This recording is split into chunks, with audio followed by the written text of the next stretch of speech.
Pangmalakasan na ang dating ng bagong tambalang Ash dress na ikinukumpara sa naging popularidad ng love team ng Kapamilya Network. Umiinit na ngayon ang love team ni Andres Mulak at Ashtin Olvega na nag-umpisa lamang sa seryeng Ang Mutya ng Section E.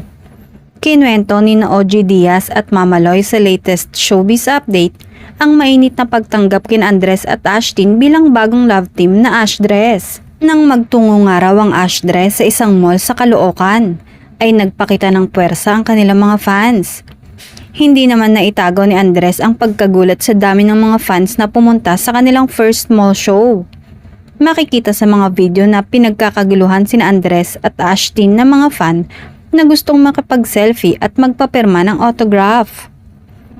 Ikinukumpara rin daw ang Ash dress ngayon sa naging popularidad ng dating tambalang Jadine na sina James Reid at Nadine Lustre, Liz Ken ni Liza Soberano at Enrique Hill, at Katniel ni Catherine Bernardo at Daniel Padilla. Kaya naman daw dahil sa lakas ay may mga nakalinya ng mga proyekto ang Ash dress.